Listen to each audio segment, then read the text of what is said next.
Bonjour à tous, aujourd'hui on va s'intéresser à un problème assez curieux mais qui est bien réel pour beaucoup de PME. C'est ce moment où l'entreprise grandit mais au lieu de célébrer, on a l'impression que tout part à volo. La croissance devient une source de chaos et non de profit. Ça peut paraître un peu fou, non? On a plus de commandes, plus de clients, mais au final, plus de stress, plus d'erreurs et surtout des marges qui fondent comme neige au soleil. Alors comment est-ce possible d'en arriver là? Cette citation d'un entrepreneur, elle résume parfaitement la situation. C'est ce sentiment terrible d'être en quelque sorte l'esclave de son propre succès. Chaque nouvelle commande, au lieu d'être une bonne nouvelle, devient un nouveau problème à gérer. Et les chiffres, eh bien, ils ne mentent pas. Regardez ça. On voit une très belle augmentation du chiffre d'affaires, presque 9%, c'est super. Mais la face cachée de la médaille, elle est là. Une chute des marges de plus de 2%. C'est ça le piège. On a la pression de réussir parce qu'on vend plus, mais en réalité, l'entreprise gagne de moins en moins d'argent. Bon, alors allons au cœur du problème. D'où vient ce chaos? La racine du mal, bien souvent, ce sont les systèmes qui ne se parlent pas entre eux. C'est ce qu'on appelle les fameux silos d'information. C'est un peu le grand écart permanent dans beaucoup d'entreprises.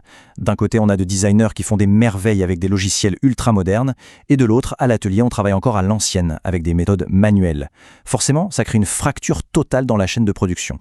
Et là, on voit très bien où ça coince. Chaque étape manuelle, que ce soit l'impression du plan ou la ressaisie des infos dans la machine, c'est une porte grande ouverte à l'erreur. Une simple faute de frappe, un chiffre mal lu, et hop, c'est toute une pièce qui part à la poubelle. Le vrai désastre, c'est que chaque service vit dans sa bulle. Imaginez le scénario.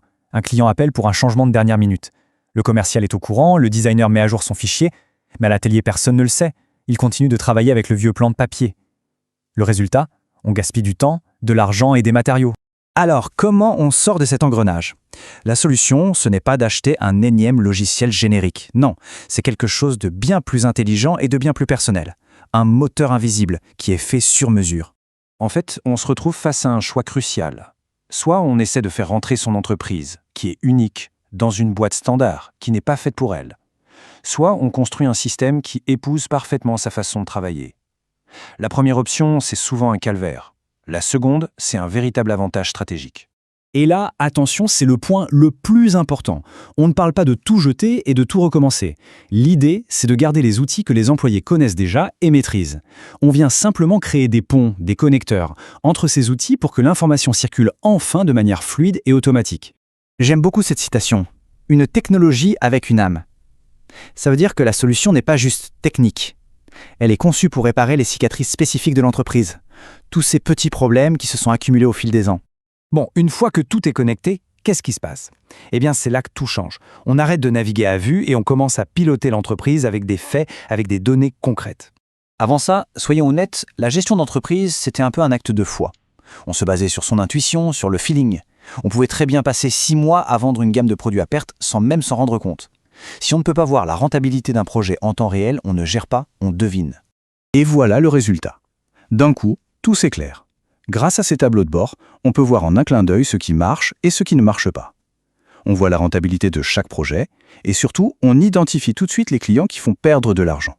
Comme ce fameux client X ici, qui est à moins 1,5% de marge. Et avec cette clarté, qu'est-ce qu'on peut faire?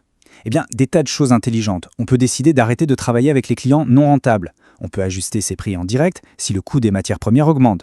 Bref, on arrête d'être obsédé par le chiffre d'affaires et on se concentre sur ce qui compte vraiment, la rentabilité.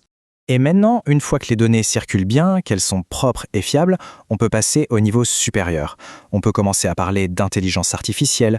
C'est un point super important, parce que beaucoup de gens se trompent là-dessus. L'IA, ce n'est pas une baguette magique qu'on applique sur un système en désordre. Ça ne marchera jamais. Pour que l'IA fonctionne, elle a besoin d'une base saine, de données de qualité. La connectivité, c'est donc la fondation indispensable. En fait, le chemin vers l'IA, il est très logique. Étape 1, on connecte les systèmes pour avoir une seule et même source d'information fiable. Étape 2, ce système unifié se met à produire des données propres, de haute qualité.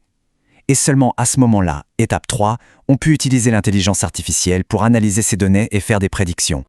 Et pour que ce soit bien concret, voilà une application réelle. Un système d'IA peut analyser toutes les données du passé et prédire, par exemple, le moment exact où un client potentiel va lancer un appel d'offres. Au lieu d'attendre que le téléphone sonne, on anticipe. On passe d'un modèle où l'on réagit à un modèle où l'on est proactif. Et ça, commercialement, ça change tout. Et pour finir, cette citation, elle est incroyable. Elle résume toute la transformation. L'entreprise a complètement changé d'identité. Ce n'est plus juste un fabricant de cuisine, c'est devenu une entreprise de technologie qui maîtrise ses données et ses processus.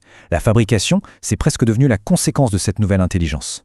Voilà qui nous amène à la question finale. Aujourd'hui, la véritable santé d'une entreprise, ce n'est peut-être pas que son chiffre d'affaires. C'est la qualité et la fluidité des informations qui circulent en son sein. Est-ce que le cœur de l'entreprise pompe des données saines ou est-ce qu'il est complètement bouché? C'est une réflexion qui, je l'espère, vous donnera des pistes.